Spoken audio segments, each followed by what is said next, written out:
এখানে করলা দিয়া পাঙ্গাস মাছের মাথা দিয়া রান্না করব, বুঝছো? ভাজির মতন করে কাটতে নিতেছি। ভাজি তো পাতলা, এটা পাতলা না, একটু মোটা সাইজের করে কাটতে নিতেছি, অল্প একটু মোটা সাইজের। দেখছো? এভাবে কাটতে নিব।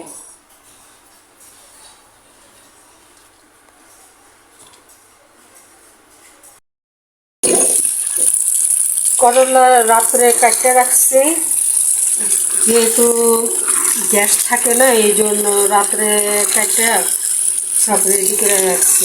এখন ধুইয়া বসা দেবো। এখন ভোর 4:30 বাজে।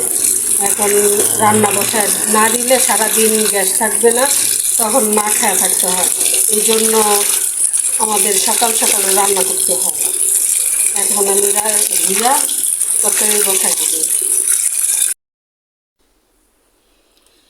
এখন আমি পেঁয়াজ কাটটা নিব, এভাবে করে পেঁয়াজটা কাটটা নেব।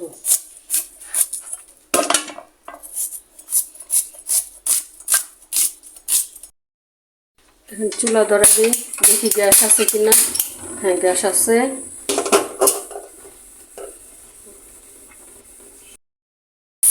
এখন আমি পরিমাণ মতন তেল দিয়ে দেব। তেলটা একটু বেশি লাগবে এই ক্ষেত্রে।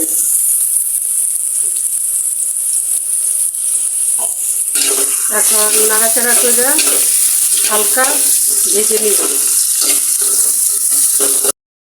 পেঁয়াজটা হালকা নরম হয়ে আসছে। এখন আমি রসুন বাটা দিয়ে দিব। এক্ষেত্রে একটু বেশি রসুন বাটা দিতে হবে, আদা বাটা দিতে হবে।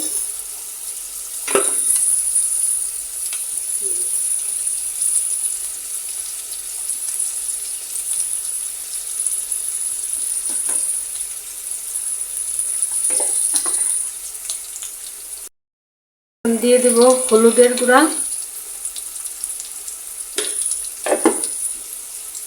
হালকা একটু পানি দিয়ে নেব।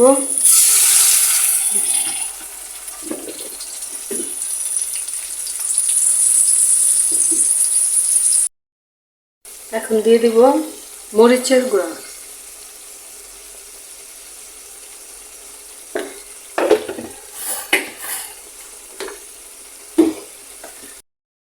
স্বাদ মতন লবণ দিয়ে দেব। এখন ভালোভাবে কষায় নিতে হইব। আর যত বেশি কষাবো ততই ভালো। আমি সবসময় সব ভিডিওতে একই কথা বলি, কষানো যদি ভালো হয় তাহলে তরকারিটা ভালো হবে।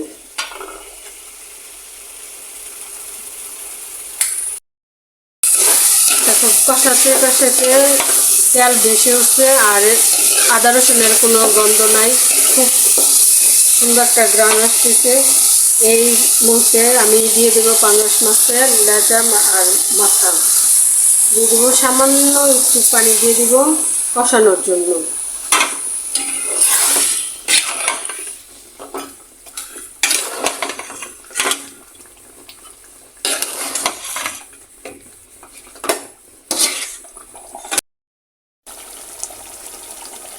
কষানো হয়ে গেছে।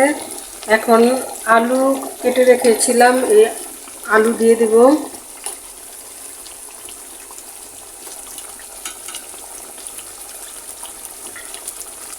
আলু এখানে একটা নিচ্ছি। আর দিয়ে দেব করলা।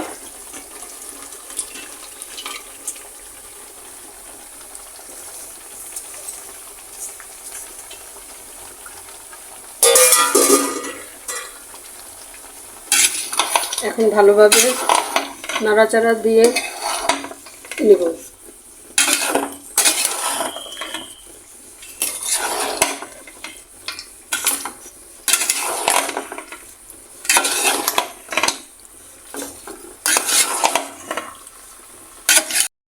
এখন আমি ঢেকে দেব।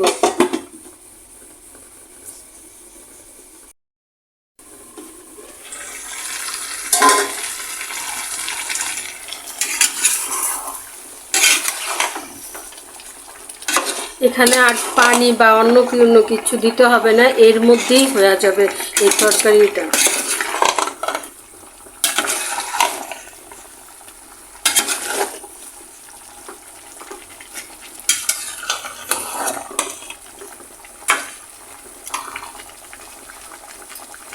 এখন আবার ঢেকে দেব।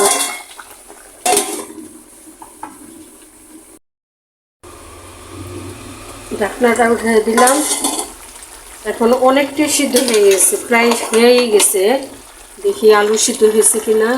হ্যাঁ, আলু সিদ্ধ হয়েছে, সব সিদ্ধ হয়েছে, হয়ে গেছে প্রায়। এখন আমি কটা কাঁচামরিচ, আস্ত কাঁচামরিচ দিয়ে দিব। আস্ত কাঁচামরিচ দিয়ে দেবো। আমি লবণটা এর মধ্যে চেক করছি, লবণ ঠিক আছে।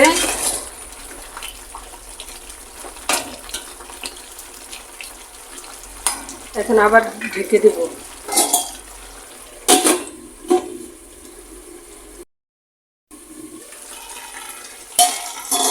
তরকারিটা সম্পূর্ণ কমপ্লিট হয়ে গেছে।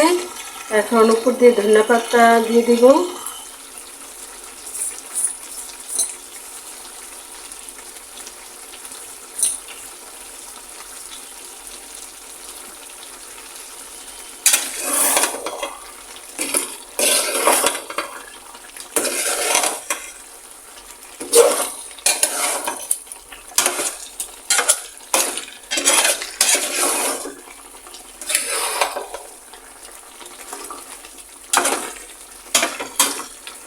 আমার তরকারিটা সম্পূর্ণ কমপ্লিট।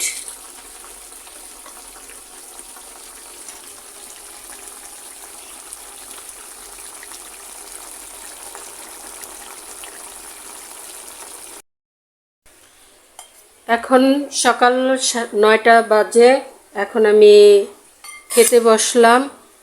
আর যেহেতু আবির ভাত খেতে চায় না, সেহেতু আমি এখানে মেখে খাওয়াবো। আর ও বিরিয়ানি হলে সে নিজে নিজেই খায়।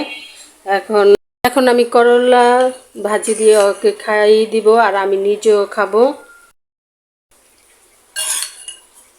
আর রান্না করার সময় প্রায় সময় আবির আমাকে জিজ্ঞাসা করে যে, আম্মু করলা ভাজি যখন করো বা করলা রান্না করো তখন তো তোমার হাতে তিতা লাগে না, আর অন্য মানুষের হাতে রান্না করলে সেটা তিতা লাগে, এটার কারণটা কি?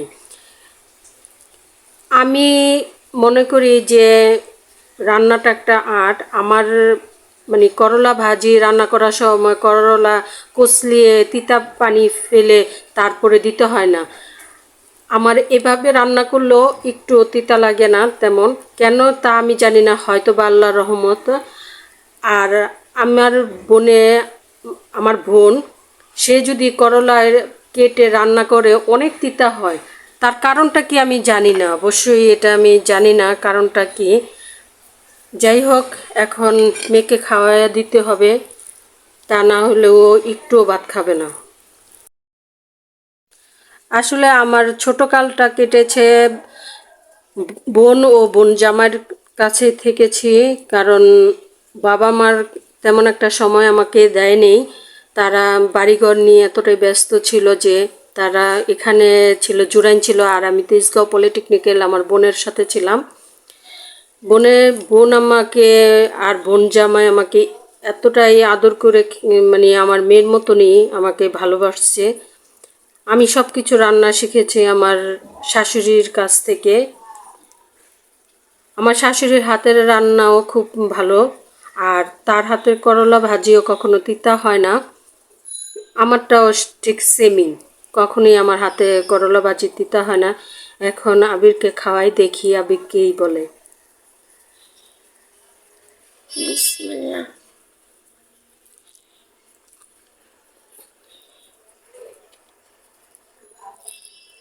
হ্যাঁ, করলা ভাজি কি তিতা হয়েছে?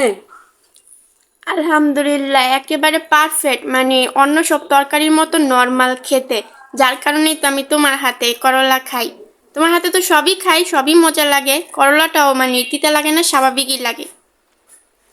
না, তুমি তো প্রায় সময় আমার এই প্রশ্নটা করো, কেন তোমার হাতে তিতা লাগে না, আর তুমি এরকম করলা কাটো, মানে চিপড়ায় রস ফেলাও না। এই কারণে মানে তোমাকে বললাম।